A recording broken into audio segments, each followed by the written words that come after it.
Okay, we're going to talk about lineup cards really quick.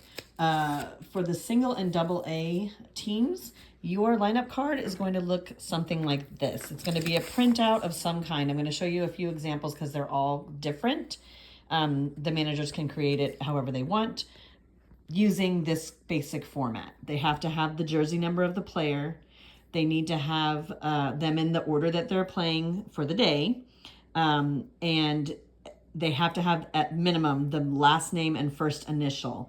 Most of these cards that I'm seeing have the full name. That's fine. As a scorekeeper, you're just worried about last name, first initial.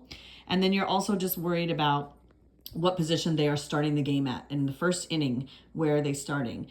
Some of these players, because we have more than 11 kids or 10 kids on the team, will be sitting on the bench. And so you would leave that position blank when you go to fill out your scorebook. I will be showing you that in another video, but I'm just showing you right now what you're at the minimum, jersey number, the player name, last name, first initial, first inning position, but you're going to get to see all the innings. Okay, so here's an example of one.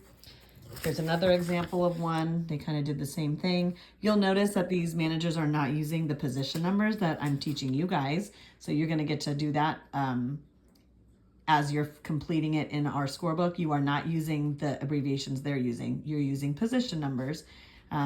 We can have the coach coordinators work on training the managers to start using position numbers. But initially, if they use position abbreviations like this, we can figure it out. And we have time because we're there 30 minutes in advance.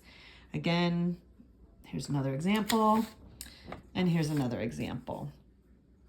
So they have the lineup, they have their number in a different way. And here, last name, first initial. So yay, this team. Okay, so that's that lineup card. That's for single and double A. For triple A and majors and above, you're going to see a lineup card like this. These are examples of correctly done lineup cards from last season. So you can see the the jersey numbers of the players. You can see the last name and the first initial. You can see the position number. And if they have a horizontal line, that means they're sitting on the bench for that inning, for the starting inning. You will also notice as the season rolls on, you'll see ineligible, and then you'll have player names. This is pitchers who are not eligible to pitch for the game that's being played that you're scorekeeping. That means that they've reached their threshold, they're under days of rest, or maybe they're sick, whatever, that they're not eligible to pitch. So you need to be keeping eyes on that. The managers are pretty excellent at following when they know that they have an ineligible pitcher, but it's still something to be aware of and to be monitoring.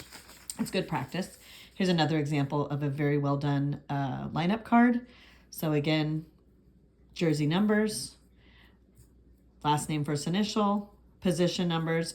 They're putting sub, just means that they're on the bench. We don't do substitutions anymore because we're doing a continuous batting order, which means every player is listed in a row. The only thing spaced out is the pitcher not eligible to pitch for the game.